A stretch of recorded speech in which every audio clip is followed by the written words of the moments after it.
California state में एक जगह है वाइसेलिया। साल 1970 के आसपास उस जगह पे बहुत ज़्यादा बर्गलरीज बढ़ गई। कोई एक इंसान था, घर में घुसता था, घर में से चोरी करता था और भाग जाता था। फिर आगे जाके ये मामला रेप और मर्डर तक पहुंच गया। और कभी कभी वो इंसान घर में घुसता था, चोरी नहीं करता था, ना किसी को मारता था, बस घर में घुसता था, अपने होने का एहसास दिलाता था। कुछ चीज़ें इधर से उधर कर दी क्राइम के लिए। वो जो चीज़ें लेके जाता था वो किसी के बेड के अंदर रख देना, बाद में वो चीज़ें उन लोगों को मिलती थी, तो पता चलता था कि वो इंसान, वो जो क्रिमिनल था, वो यहाँ पर था। वो सिर्फ अपने होने का एहसास दिलाता था ताकि लोग दहशत में रहे, लोग उससे डरे। इस तरह की दहशत थी उसकी। साल 1974 से लेकर 1986 तक उसने 50 से ज़्यादा रेप, लगभग 13 मर्डर और 100 से ज़्यादा बर्गलरीज करी। और 40 सालों तक कोई ये पता लगा नहीं पाया कि वो इंसान था कौन जो ये सब कर रहा था। क्या था ये पूरा केस, यही सब जानेंगे आज की इस वीडियो में। इस कहानी की शुरुआत होती है साल 1974 से। कैलिफोर्निया में एक शहर है वाइसेलिया। उस जगह में जब रात के अंधेरे में लोग सो रहे होते थे तो एक इंसान उन लोगों के घर पे दस्तक देता था। शुरुआत में वो घुसपैठिया बस लोगों के घर में घुसता था और चोरी करता था।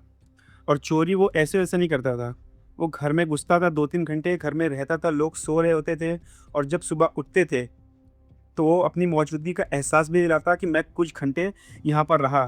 किसी के किचन से बियर कैंस पीना, कुछ चीज़ें खाना, और जब लोग सुबह उठते थे तो उनके घर में से कई सारी चीज़ें गायब हुई होती थी। लेकिन धीरे धीरे करके जिस कहानी की शुरुआत चोरी से हुई थी वो कत्ल तक पहुँच गई। वाइसेलिया के अंदर ही एक जर्नलिज्म के प्रोफेसर रहते थे जिनका नाम था क्लॉड स्नेलिंग। वो चोर 11 सितंबर 1975 की रात प्रोफेसर क्लॉड स्नेलिंग के घर में घुसा। वो आया था चोरी करने के इरादे से, लेकिन उसे वहाँ उनकी 16 साल की बेटी दिख गई जिसका नाम था बेथ, और वो उसे किडनैप करने लगा। और बेथ और किडनैपर की हाथापाई में आवाज़ हुई। आवाज़ सुन ली क्लॉड स्नेलिंग, जो अपने वाइफ के साथ अपने कमरे में सो रहे थे। वो तुरंत नीचे आए और अपनी बेटी को बचाने लगे। और उसी वक्त उस चोर ने प्रोफेसर स्नेलिंग को 2 गोली मारी। और ये आवाज़ सुन के उनकी वाइफ उनके कमरे से आ गई और तभी वो चोर वहाँ से भाग गया और तुरंत प्रोफेसर स्नेलिंग की मौत हो गई। ये था इस क्रिमिनल का पहला क्राइम और उस वक्त उसका नाम पड़ा वाइसेलिया रेंसेकर। वाइसेलिया जो शहर है बहुत छोटा सा शहर है और वहाँ पे उस वक्त 30 से 35 हज़ार लोग की आबादी रहती थी। इस वजह से ये बात वहाँ पे आग की तरह फैली और उसके बाद पुलिस ने उस इलाके की पेट्रोलिंग बहुत ज़्यादा बढ़ा दी। और तभी इस क्रिमिनल का सामना हुआ एक पुलिस ऑफिसर के साथ जिसका नाम था विलियम। जब ऑफिसर विलियम के साथ इसका सामना हुआ तो ये बहुत अजीब सा बिहेव कर रहा था। ऑफिसर विलियम को इसके ऊपर शक गया तो उसने अपनी गन निकाल के प्रोफेसर विलियम पे चला दी, लेकिन प्रोफेसर विलियम के हाथ में एक टॉर्च था जिस वजह से वो बच गए। वो गोली सीधे आके उनकी टॉर्च पे लगी और जो टॉर्च के कांच के टुकड़े होते उनकी आंख में लगे। वो अंधे होते होते बच गए और वो वहाँ से भाग गया। और उसके बाद इस क्रिमिनल का शिकार हुई एक 20-22 साल की लड़की जो अपने घर में रह रही थी, जिसके फादर एक एयरफोर्स में थे और उस वक्त उसके फादर ड्यूटी पे थे और वो रात में घर में अकेली थी। ये रात के अंधेरे में उस घर में घुसा और उस लड़की के ऊपर अटैक किया और उसके बाद टेलीफोन वायर की मदद से उस लड़की का हाथ और पैर बांध दिया और उसके बाद उस लड़की का रेप किया और अकेले कमरे में जाकर वो अजीब अजीब सी बातें करता। ऐसा लगता वो किसी और से बातें करता। उस लड़की के मुताबिक उसका दिमागी संतुलन ख़राब था। जब वो अकेले कमरे में जाकर बड़बड़ा रहा होता है तो किसी तरीके से वो लड़की वहाँ से भाग निकलने में कामयाब होती है और वो जाके पहुँचती है अपने फादर के रूम में और वहाँ पर जाके उसने पुलिस को कॉल किया और उसके बाद तुरंत पुलिस आ जाती है और वो वहाँ से भाग जाता है। और ऐसे ही करके वाइसेलिया में ही वो बहुत सी लड़कियों का रेप करता रहा। वो पहले अकेली लड़कियों को ढूंढता, घर में घुसता, उनका रेप करता और वहाँ से चीज़ें चुराता और वहाँ से भाग जाता। जब घर में घुसता तो वो घर में काफ़ी ज़्यादा वक्त गुजारता और इस चीज़ की खबर न्यूज़ में बहुत तेज़ी से फैलने लगी। और उसके बाद उसने न्यूज़ में अपने बारे में एक चीज़ पढ़ी। हाँ, उस लड़की ने एक और चीज़ बताई थी। उस लड़की ने इस इंसान का हुलिया भी बताया था। इसका सर ब्लॉन्ड था, इसकी आंखें नीली थी और 70 किलो इसका वज़न था। और जब ये घर में घुसता तो ऊपर तो इसने कपड़े पहने हुए होते थे, लेकिन जो नीचे था, कमर के नीचे, वो कुछ भी नहीं पहनता था। ये बहुत अजीब सी बात उसके बारे में बताई उस लड़की ने। उसके बाद इसने न्यूज़ में अपने बारे में एक चीज़ पढ़ी कि ये क्रिमिनल अकेली लड़कियों को देखकर उनके घर में बर्गलरीज करता है और उनका रेप करता है। तो उसे ये बात बहुत ज़्यादा दिल पे लग गई और उसके बाद इस इंसान ने, इस चोर ने, इस क्रिमिनल ने, इस रेपिस्ट ने कपल्स को ढूंढना शुरू किया। और एक रात वाइसेलिया में ही एक कपल घर में घुस जाता है।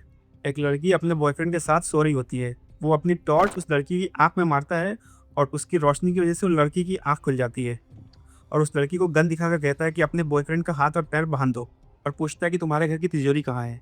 और उस लड़की के साथ वो किचन में जाता है, किचन से कुछ बर्तन लेता है और लाकर उस लड़की का जो बॉयफ्रेंड था उसके शरीर पर रख देता है, ताकि अगर वो चोरी कर रहा हो या उस लड़की के साथ कुछ भी कर रहा हो, अगर ये हिले डुले और बाहर भागने की कोशिश करे तो इसे तुरंत पता चल जाए।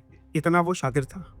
फिर ये उस कपल के घर में उनकी तिजोरी लूटता है। उसके बाद वो जो लड़की थी उसके साथ सेक्सुअल असॉल्ट करता है, उसका रेप करता है उसके बॉयफ्रेंड के सामने, और फिर वो वहाँ से चला जाता है। और ऐसे ही करके वो बहुत सारे कपल के घर में जाता है, उनको लूटता है, लड़कियों का रेप करता है उनके पार्टनर के सामने, और वहाँ से चला जाता है। अभी तक इसने सिर्फ एक ही इंसान का कत्ल किया था, लेकिन धीरे धीरे ये चोरी, ये बर्गलरीज और ये रेप, लेकिन अब शुरुआत होने वाली थी सीरियल किलिंग्स की। लेकिन अब ये जिस कपल के घर में घुसता, सिर्फ चोरी या रेप नहीं करता बल्कि उस कपल को मार देता। ऐसा ही उसने किया एक कपल के साथ, जिस कपल का नाम था ब्रायन और केटी मैकगॉर। 2 फरवरी साल 1978 रेंचो कॉर्डोवा। एक कपल ब्रायन और केटी रात को अपने कुत्ते को टहराने के लिए बाहर निकले, और उनका जो कुत्ता था वो वहाँ से दौड़कर एक घर में घुस गया, और वहाँ पे इन दोनों का टकराव हुआ इस किडनैपर, इस रेपिस्ट के साथ, और दोनों ने वहाँ से भागने की कोशिश करी। लेकिन इस क्रिमिनल ने ब्रायन को चेस्ट में और केटी के हेड में गोली मारी, और तुरंत उन दोनों की मौत हो गई।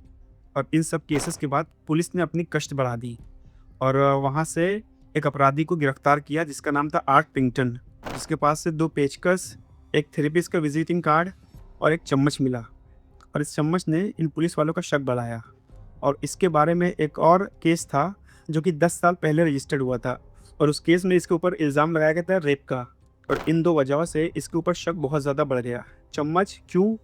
क्योंकि जो इसके पहले जो विक्टिम थी, उस विक्टिम ने बताया था कि उसके घर से इस चोर ने, इस क्रिमिनल ने एक चम्मच चुराया था। लेकिन उसके बावजूद भी आर्ट पिंगटन के खिलाफ इतने कोई ज़्यादा सबूत नहीं मिले जिस वजह से उसे गिरफ्तार किया जाए। बस एक चम्मच की वजह से किसी भी इंसान को गिरफ्तार नहीं कर सकते। इस वजह से आर्ट पिंगटन को छोड़ दिया गया, और वो वैसे भी वो अपराधी नहीं था। उसके बावजूद भी रेप होते रहे। ब्रायन और केटी के बाद भी बहुत सारे कपल्स का मर्डर होता रहा। वो चोर, वो क्रिमिनल उनके घर में घुसता, मेल पार्टनर के सामने उनकी फीमेल पार्टनर का रेप करता, फिर वहाँ से चोरी करता, फिर उन दोनों को मार देता। और ऐसे ही कुछ विक्टिम्स के नाम थे: Robert Offerman, Debra Manning, Lyman and Charlene Smith, Keith Harrington और Patrice Harrington, Manuela, Charles Domingo, Gregory Sanchez. और इस क्रिमिनल का आखिरी शिकार बनी 18 साल की एक लड़की जेनेल क्रूज, 4 मई 1986 को। जेनेल के पेरेंट्स कहीं बाहर गए हुए थे, और अपना दिन भर जेनेल ने अपने फ्रेंड के साथ गुजारा था, और रात में वो अपने घर लौटी थी। और उसी रात वो क्रिमिनल भी उसके घर में घुसा। 18 साल की जेनेल का पहले उसने रेप किया, फिर उसके बाद ब्रूटली मर्डर किया, और फिर वहाँ से भाग गया। और ये इस क्रिमिनल का आखिरी क्राइम था। और उसके बाद 30 से 35 सालों तक उसके बारे में कुछ खबर नहीं थी।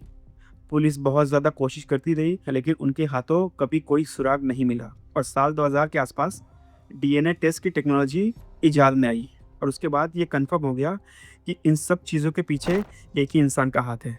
लेकिन पुलिस को अभी तक उसके पीछे किसका हाथ है इसके बारे में कोई क्लू नहीं था, और धीरे धीरे केस बंद हो गया। लेकिन साल 2000 के बाद अमेरिका में एक ट्रू क्राइम ऑथर थी जिसका नाम था मिशेल मैकनमारा। उसने इस केस के ऊपर डिटेल में एक स्टडी करी, और वो इन सब केसेस के ऊपर एक बुक लिख रही होती थी, और उसने इस क्रिमिनल को नाम दिया द गोल्डन स्लेट किलर। और उसके बाद ये केस एक बार फिर से चर्चा में आया, और उसके बाद एक विक्टिम के किसी एक रिलेटिव ने एक कानून बनाने में अमेरिका में बहुत मदद की, और उस कानून के तहत जितने भी क्रिमिनल्स थे, छोटे मोटे जितने भी क्राइम किया हुआ था, उन सब का डीएनए रिकॉर्ड में लाया गया। और उसके बाद अर्ली 2010s में ब्रायन और केटी का जो केस था उसे एक बार फिर से रीओपन किया गया, और बहुत ही डिटेल इन्वेस्टिगेशन के बाद पुलिस ने इस क्रिमिनल का डीएनए खोज निकाला। और उसके बाद उनके डेटाबेस में जितने भी डीएनए थे उनके साथ इस डीएनए को मैच किया गया, और उसके बाद एक फैमिली ट्री बनाया गया। और उस फैमिली ट्री की मदद से 2 इंसानों को खोजा गया, और 2 इंसानों में से एक इंसान से ये जो डीएनए था वो एग्जैक्ट मैच हो गया, और उस इंसान का नाम था जोसेफ जेम्स डिएंजेलो।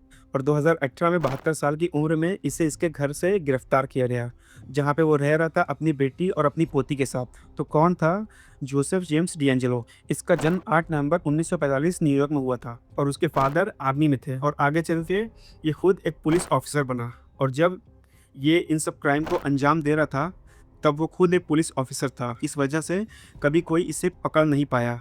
ये इतना चालाक था, ये जानता था कि घर में कैसे घुसना है और कैसे वहाँ से बच के निकलना है, और किसी को इसके ऊपर शक कभी गया ही नहीं, क्योंकि ये खुद एक पुलिस ऑफिसर था। और जब ये क्राइम को अंजाम दे रहा था, उस वक्त ये न्यूज़ भी आई कि इसका मानसिक संतुलन खराब है और कभी किसी लड़की ने इसका मजाक उड़ा दिया था इसके स्मॉल प्राइवेट पार्ट्स को लेकर, और इस वजह से वो लड़कियों से बहुत ज़्यादा नफरत करता था और उनका रेप करता था। और उसके बाद जब इसे पकड़ा गया 2018 में, तब पुलिस ऑफिसर्स ने ये बताया कि वो पहले वाला इंसान नहीं था। उसकी हालत इतनी ख़राब थी कि किसी भी इंसान को उसे देखकर उसे नफ़रत नहीं, उसके ऊपर तरस आएगा। उसकी हालत इतनी ख़राब थी।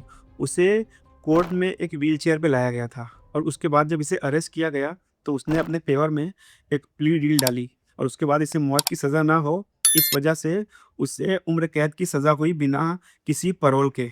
और अभी भी करंट सिचुएशन यही है कि वो जेल में बंद है और अभी ज़िंदा है।